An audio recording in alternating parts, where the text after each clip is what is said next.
Hey you guys, welcome back to my channel. I'm just going to pop a real quick video. As you can see before you, I have a total of 5 candles from Bath & Body Works that I'm going to chunk up. But there's so many people that ask me all the time how I chunk up the Bath & Body Works 3-wick candles.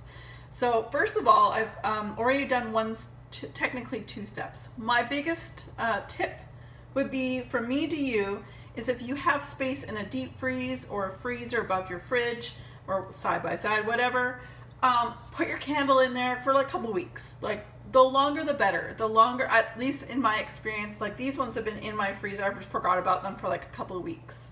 And I was like, last night I was like, I'll pull them out. I have some time tomorrow until I can cut them up.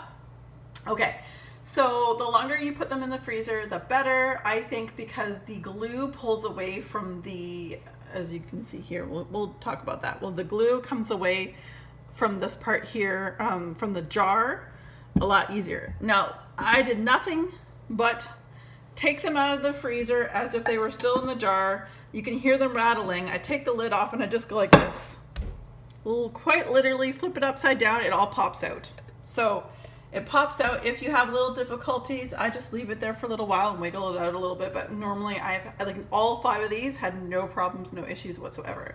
So then what I do is I've got them all under paper towels, and because they're super cold, obviously they just came out of the freezer. So what I like to do is I do that step I just mentioned before bed, and then overnight when I'm sleeping, I leave them out here to be at room temperature, because I just find otherwise it just gets so brittle to cut or anything like that. So then then by the time I wake up, it is now room temperature and very easy to maneuver, cut, and so on and so forth.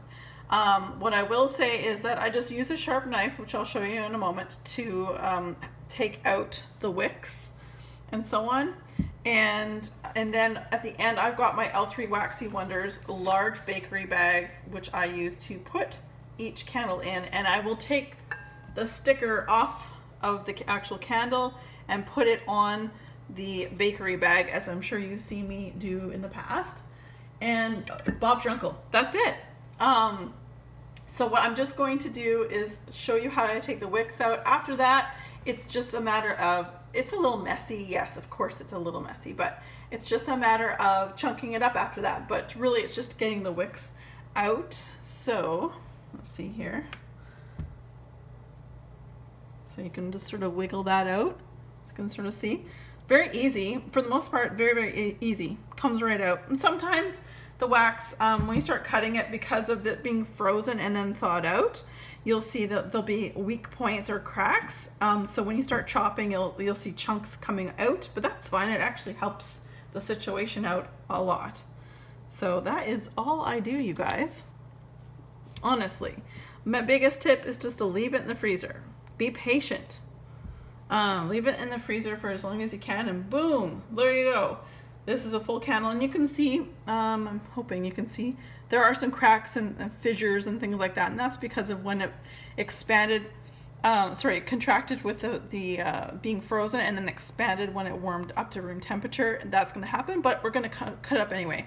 And I'm not going to show you how to cut it. You guys have seen cutting videos. All it is, take a sharp knife. If you have a soap cutter or anything like that, you just slice it up and it'll start breaking apart for you. And so on and so forth. And if I've never had to microwave 3-wick candles from Bath & Body Works, generally they chunk up pretty good. Make them to the size that you like. And that is it, you guys. Just a short, quick little vignette, I guess, if you will, on how I basically set myself up to chunk the candle, because the chunking up of the candle is really the easiest part. But everyone's always wondering, how do I get out of the jar? So that is it, you guys. So I just want to come on here real quick to advise you that's what I do. All right, you guys, as always, thank you very much. Be safe, take care, and have fun.